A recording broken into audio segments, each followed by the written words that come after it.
May the 3rd, 1913, 100 years ago, and motorsports enthusiasts gather on Waddington Fell in Lancashire, England, for the annual sporting hill climb.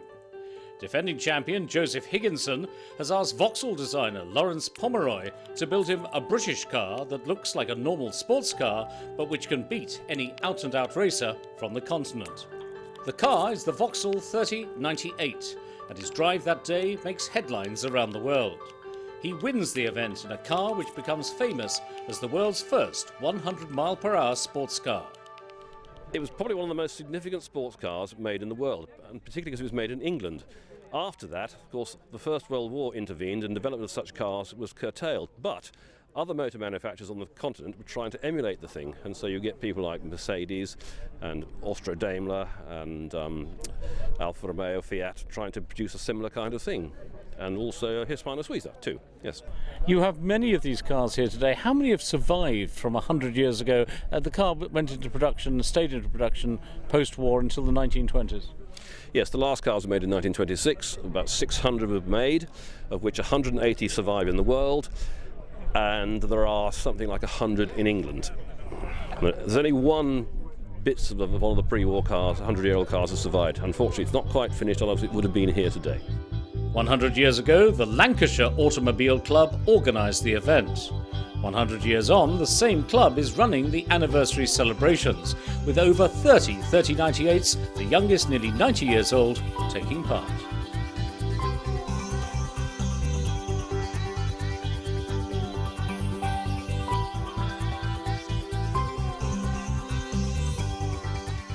What we've got gathering here are a division of the Vintage Sports Car Club, if you like. So the Vintage Sports Car Club is the club that was founded in 1934 to cater for people who own Vauxhall 3098s, 3-litre Bentleys and twin-cam Sunbeams, and it's gone on from there.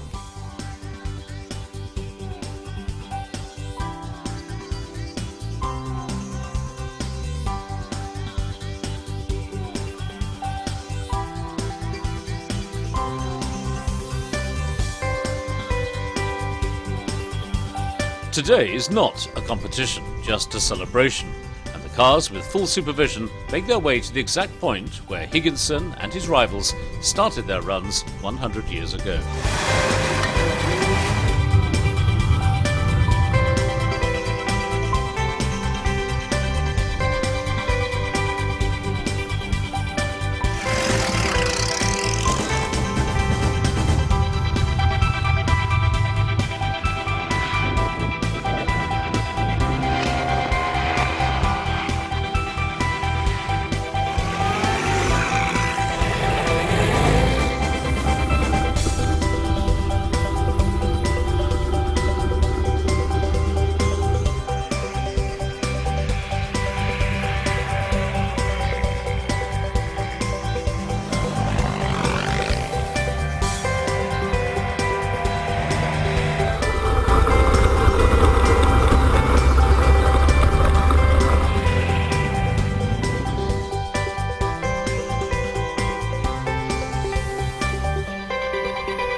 Well, this is the first of a whole series of events to mark this special centenary year. What else are you doing?